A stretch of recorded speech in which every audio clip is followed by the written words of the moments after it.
இதில் நம்ம என்ன பார்க்க போகிறோம்னா ஒரு veg recipe, veg and healthy easy snacks. First வந்து வீட் ஃப்ளார் போட்டுக்கலாம்.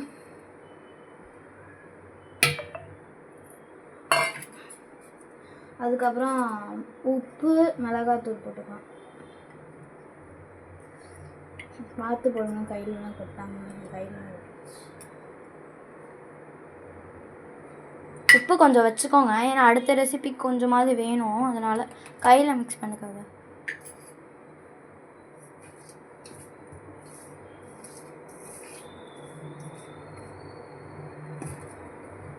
இன்னும் கொஞ்சம் மிளகாத்தூள் நாங்கள் போட்டுக்கிறோம். ஃபஸ்ட்டு அதுக்கு முன்னாடி நம்ம ஆயில் ஊற்றிக்கலாம். அதுக்கு முன்னாடி ஆயில் இன்னும் கொஞ்சம் கூட ஊற்றலான்னு நினைக்கிறேன். இப்போ நான் எடுத்துகிட்டு வரேன் ஆயில் கொஞ்சம். அவள் எடுத்துகிட்டு வருவா.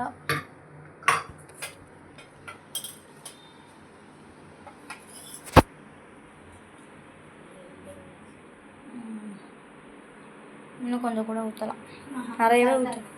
இல்லை அதை பிசையணும், அதை கொஞ்சம் பிசையணும் கைஸ்.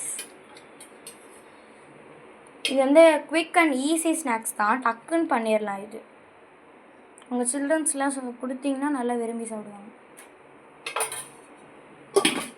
முக்கியமாக இதில் பொட்டேட்டோவே இல்லை. ஆமாம், இந்த மாதிரி ஸ்நாக்ஸ் எல்லாம் பொட்டேட்டோ வரும், இதில் பொட்டேட்டோ இல்லை.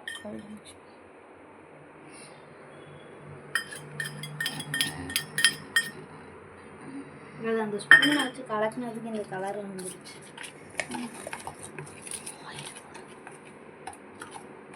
இருங்க காய்ச்சி, இன்னும் கொஞ்சம் ஆயில் போடணும், நிறையாவே இதுக்கு ஆயில் போடணும்.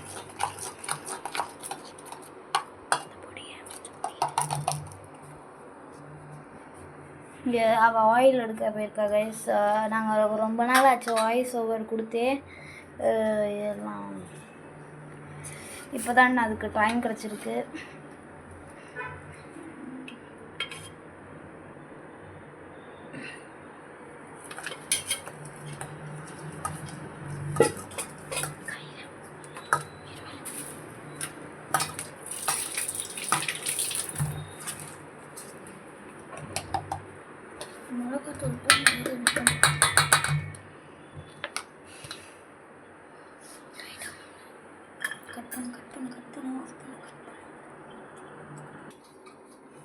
இதை வந்து நல்லா மாவு பதத்துக்கு நல்லா பிசைஞ்சு விட்டாச்சு. கொஞ்சம் ஆயில் போட்டு ஒரு 5 மினிட்ஸ் அதை ஊற வச்சுருங்க. 10 மினிட்ஸே ஊற வச்சுருங்க, நல்லா ஊறி நல்லா சாஃப்டாக வரணும்னா. ஆயில் வேணாம், போதும். ஆயில் வேணும், அது மேலே போட்டு ஊற வைக்கணும். வேணாம் நல்லா ரவுண்டாக பிடிச்சி ஊற வச்சிடணும். இல்லை அது நம்ம வந்து ஃபுல்லாக அந்த ஸ்டஃப்லாம் பண்ணணும். அவ்வளோதான் கைஸ். இது ஒரு மூடி போட்டு மூடி வச்சிடலாம். இப்போ வந்து இதை ஒரு மூடி போட்டு ஒரு 10 மினிட்ஸ் வந்து வச்சிடலாம். இப்போ வந்து அடுப்பை பற்ற வைக்கணும்.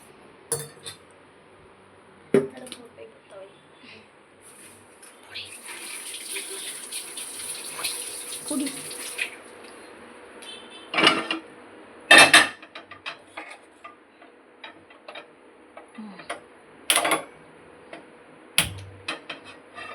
நீங்கள் சிம்மில் வச்சுட்டு கொஞ்சோண்டு ஆயில் ஊற்றணும்.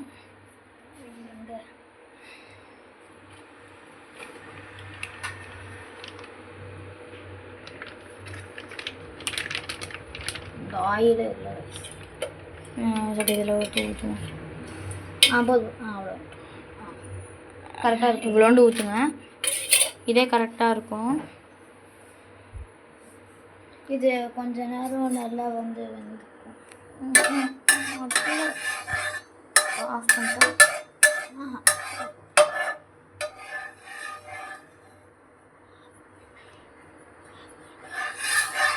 இப்போ வந்து நம்ம ஆயில் கொஞ்சம் ஆனோன்னே நம்ம கறி லீவ்ஸ் மட்டும் போட்டுக்கலாம். போட்டு நல்லா வதக்கிக்கலாம். லைட்டாக சிம்லேருந்து லைட்டாக தூக்கி விட்டுக்கோங்க. தூக்கி விட்டுட்டு அதுக்கப்புறம் ஆனியன் சேர்த்துக்கோங்க. அதாவது 1 to 2 ஆனியன் சேர்த்துக்கோங்க. நல்லா வதக்கி விட்டுக்கோங்க, சிம்மில் வச்சே வதக்கி. கொஞ்சம் ஆயில் இன்னும் கொஞ்சம் போடலாம் வேண்டாம் உங்களுக்கு? ஆமாம், நாங்கள் கொஞ்சம் போடுறோம். இந்த ஆயில் கொஞ்சம் பத்தாத மாதிரி எங்களுக்கு ஃபீல் ஆகுது, அதனால் இன்னும் கொஞ்சம் மட்டும் போடுறோம். போட்டுட்டு இப்போ நல்லா ஆனியன் போடலாம். கொஞ்சம் லைட்டாக தெறிக்கிற மாதிரி வரும். அது நம்ம அடுப்பு சூடாகிறதுக்கு முன்னாடியே நம்ம போட்டோம்னு நினைக்கிறேன்.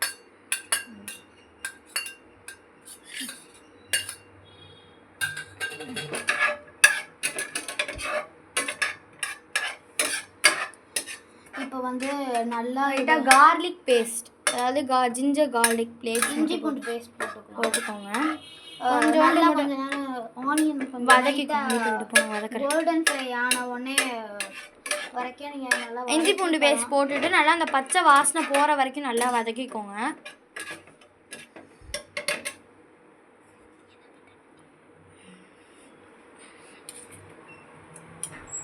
இப்போ இஞ்சி பூண்டு பேஸ்ட் போட்டு வச்சு நல்லா இதையும் வதக்கிக்கோங்க. இஞ்சி பூண்டு பேஸ்ட் போட்டுட்டு பச்சை வாசனை போகிற வரைக்கும் வதக்கணும். நல்லா வதக்கி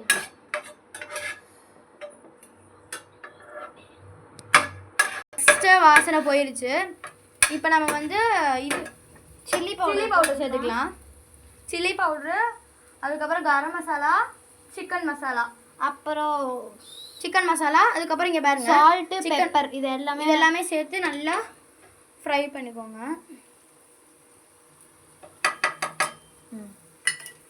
நல்லா பண்ணிக்கோங்க. வாசனை சூப்பராக வருது.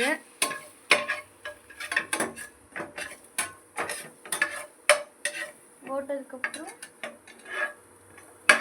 நல்லா ஃப்ரை பண்ணி ஒரு ஓரமாக எடுத்து வச்சுருங்க. அதை இது நீங்கள் இன்னும் கொஞ்சம் அதிகமாகவே சேர்த்துக்கலான்னு நினைக்கிறேன்.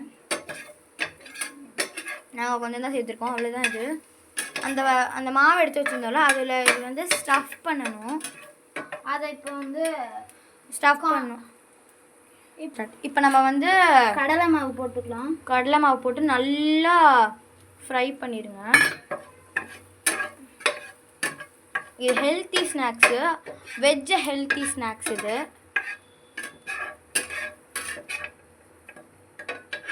சிம்மில் வச்சுக்கோங்க. இதை நல்லாவே நீங்கள் கொஞ்சம் ஆயில் மட்டும் ஊற்றிக்கோங்க.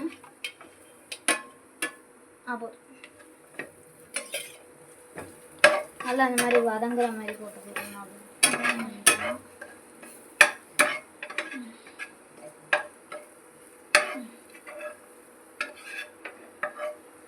பாருங்க, உங்களுக்கு தெரியுது, இந்த மாதிரி பேஸ்ட் சைஸ்க்கு வரணும். இதுதான் அந்த ஸ்டஃப்பு. அதுக்கான ஸ்டஃப் நாங்கள் இது கொஞ்சம் கம்மியாக தான் பண்ணியிருக்கோம். நாங்கள் 2 பேர் தான், அதனால் கொஞ்சம் கம்மி தான்.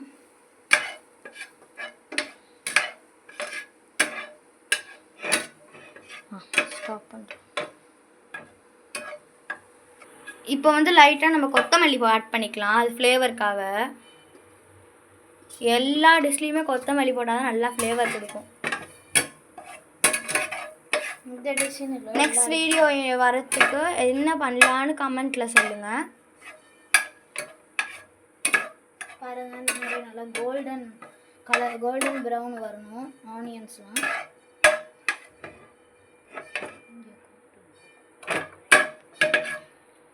இப்போ வந்து நம்ம ஆஃப் பண்ணிக்கிட்டாச்சு.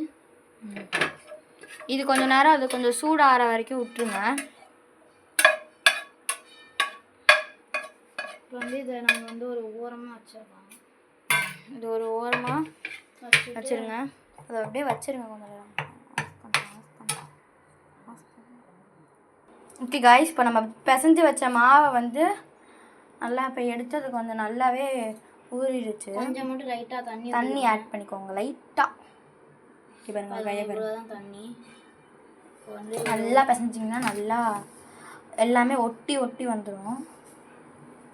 கொஞ்சம் தண்ணி ஊற்று. கரெக்டாக இருக்கும். உங்களுக்கு நாங்கள் கையில் வேணால் நீங்கள் ஆயில் போட்டுக்கோங்க. நாங்கள் போடலை, அதனால தான் ரொம்ப ஒட்டுது வயசு.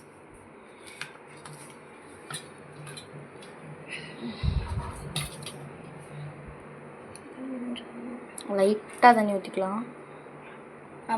போதும், அவ்வளோதான்.